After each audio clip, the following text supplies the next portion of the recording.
Brandon Marshall got his hand raised. You can't see it, trust me. Let us head up to Green Bay, where the trade deadline came and went, and the Packers, as many predicted, also seemingly came and went. They were reportedly close to trading for wide receiver Will Fuller, but from what we're hearing, the Packer brass could not come to an agreement on compensation. And so, in keeping with Green Bay's reputation, another deadline passes without acquiring more help for Aaron Rodgers. Brandon, let me start with you. How should Rodgers feel after no meaningful moves at the deadline? Well, I got so many emotions here, Jenna, but you said something about compensation. I absolutely hated this as a player when we talk about compensation, because it's like, you know what you're going to get out of an established player, whether he's a Pro Bowler, All-Pro, or if he's a guy that's going to come in and just add some depth. You know what you're going to get. You have enough film to be able to make that determination. We don't know what we're going to get when we go into the draft. I don't care how many scouts you throw at this guy. He could be a #1 overall pick and be a bust. He could be the greatest wide receiver in NCAA history, and he makes it to the NFL, and you don't know. So for that reason, I hate when we talk about compensation, because when you have one of the all-time great quarterbacks, I would probably lean towards the side of being aggressive. We're going to talk about Maury later. Like, that's my type of approach, is because, like, you only get one chance at this sometimes. Like, it's hard to win a Super Bowl. Hell, I never even made it to the playoffs. So it's hard to get there. And when you have an opportunity to potentially win it, you do everything you can. But I want to say this, because we talked about it yesterday, Nick. I don't think it's about adding. I think it's about adjusting. To me, it's more of a scheme issue, because I don't understand how you go from being probably the hottest team in the NFL to trending in the wrong direction. Something is weird going on here, and Jenna, I got to watch more film. I need to see this week. I need to see tomorrow, Thursday Night Football, and then next week, and then I'll be able to tell you, like, what's going on here. Because when you look at this team from the beginning of the year to where they're at now, it's something funky, Nick. All right, so before I address the Packers, just for the most loyal First Things First viewers, I just want to see if you guys caught what I did. That now makes it 3 straight days that Brandon Marshall, before 8 a.m. Eastern, has taken a drive-by shot at Baker Mayfield. Did you guys catch that? You could be the #1 overall pick and be a bust. Oh, who he's talking about? We know who he's talking about. I wanted to say I'm Baker. not going to let that slide, I wanted to say Mr. Baker. Marshall. I wanted to say it. I knew it.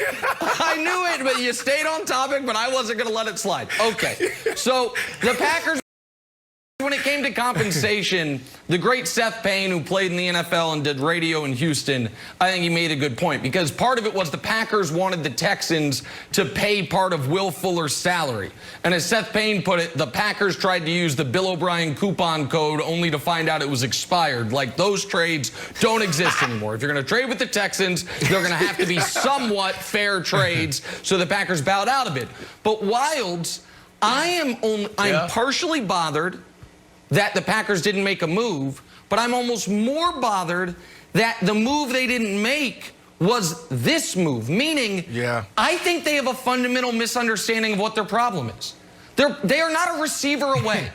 They are not an offensive weapon away. Their problem is they are not a big, tough team against the run defensively. Their problem is they get beat up against teams that want to beat them up. So they're focused on adding rims to the fancy sports car, but once again, when you pull into the garage, you see foundations cracked, roofs leaking.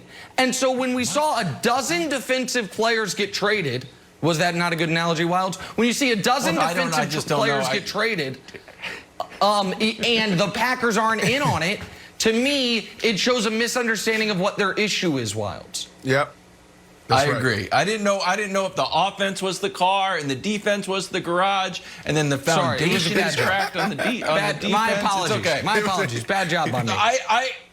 No, it's a decent job. You know, it's a good car analogy. You actually listen to Nick? Wilds, you actually listen to him? I just let that stuff go in one ear out the other and just wait for the facts. That's what I do. I have a private transcriber, transcribe it, and then I get it on email and I read it all back. I read it to my kids at night to put them to sleep. That came out as an insult at the end there. It was supposed to be good. You're fine. Hey, here's the thing about the Packers. The Packers don't need Will Fuller. The Packers have a fine offense. So Nick is right. Here's points per game. Seahawks, Chiefs, Packers. Okay. Bucks, Steelers, all above 30.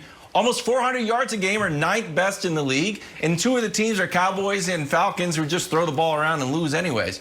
So they're good. They're a good team. So the idea that we should like bang on the Packers for not adding Will Fuller so they can get even a little bit better. Do you want to be Seahawks level? I think it's just a non-story, Jenna. Unless Will Fuller's going to play defense. This. Our friends at Fox Bet, let's see where they are. So they've got the Packers with the 3rd best odds at plus 550 to win the NFC. That despite them standing pat at the deadline, like we talked about. Bucks right now the favorite with the Seahawks at number 2. So it's Bucks, Seahawks. So Brandon, back to you. Can the 5-2 Packers win the NFC with the roster they have right now? Oh, it's this guy again. You know what? You have Aaron Rodgers. Something funky is going on right now, Jenna, but you have Aaron Rodgers, absolutely. Guys like Aaron, guys like Russell Wilson, guys like Patrick Mahomes can single-handedly win you 5-6 games themselves. So, yes, what they were doing at the beginning of the year, if they can get back to that, 100%. So here's the reason why the Packers can still win the NFC. And in a little under 10 minutes, I think we're going to unveil the latest tiers. The committee and I worked all night. Tier Some alert. people were doing other things overnight. Finally. I have no idea what's going on in the world at large. I've just been crunching numbers with the committee on the tiers. So we'll see where the Packers are.